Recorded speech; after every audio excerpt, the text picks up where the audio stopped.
Hello guys, welcome to Indian Cricket Analyst. We are in the midst of reviewing the Ashes 2023 and we are now going to review the fourth test. Fourth test was known for only one thing apart from wonderful English batting, that is nothing but the rain. Rain saved the Aussies. May rain keep saving the Aussies. That's all I can say at this point. Yes, batting first, Australians huffed and puffed their way to 317 thanks to 50 each from Mitchell Marsh and Labuschagne and a decent enough 48 from Travis Head. In reply, English batsmen showed their class. Zach Crawley with a beautiful blistering 189, ably supported by Joe Root 84 and wonderful half centuries from Brooks, Stokes, Moeen Ali. And another important significant contribution from none other than the real hero of the second test, I must say, Johnny Bairstow. Johnny Bairstow was left stranded on 99 not out when James Anderson got out LBW to Cameron Green.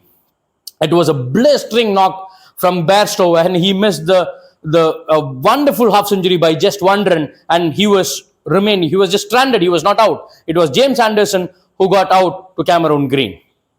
And coming to the bowling department for the English in the first innings, it was Chris Woakes who got a fifer, and for the Australians, though the limelight was all taken away by the English batsman, Hazelwood got a decent enough fifer. In the second innings, the English had a huge lead of 245 and the Australians were batting, I must say, decently enough, but still the game was very much in the hands of English when the rain came down. Australians were 214 for 5 when the rain came down. Very little play on day 4 and absolutely no play on day 5 ensured that Australians could retain the Ashes. I wouldn't still say they deserved it.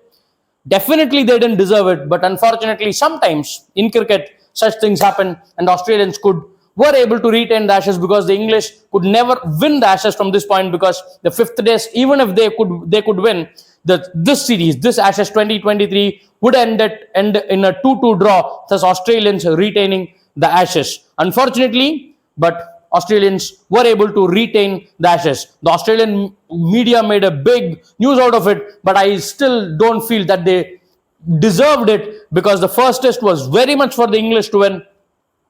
And the second test also, it was the Alex carrying of Bairstow that gave the Australians a 43 run win. So I really don't think Australians deserved it, but still they were able to hang on. I wouldn't say retain, hang on to the Ashes. And one more important thing for the ICCs to consider is, why can't we have roofed stadiums? We have a stadium in Melbourne, right? Everybody knows the Marvel Stadium in Melbourne has roofs. So as and when it comes to these kind of situations, why can't we have roofed stadiums? Japanese have roofed stadiums since 2002. In fact, the Marvel Stadium is also there in Melbourne since 2000. So now we are in 2023. Why are we still dependent on the weather gods for a result in a match?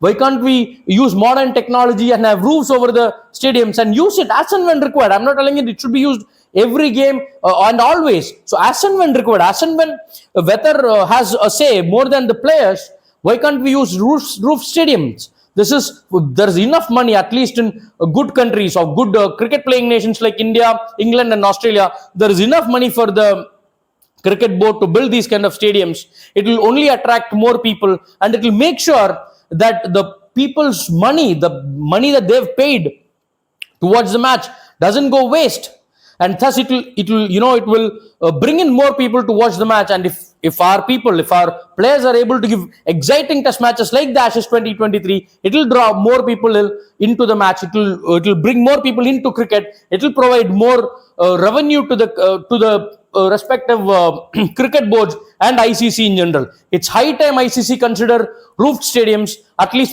for every match for that matter, because in the end people are paying their hard-earned money for entertainment, and in a situation where it is possible to deliver good results, why are we not doing it? I should just call it just laziness, or the ICC not putting in enough effort is the only reason for that, because people are spending their hard-earned money and they deserve to watch the match to the fullest and they deserve complete entertainment. It is for the ICC to think over. It is high time we bring in roofed stadiums for cricket matches and use the roofs as and when required. Thank you guys. Keep following Indian Cricket Analyst in YouTube and Instagram. Thank you.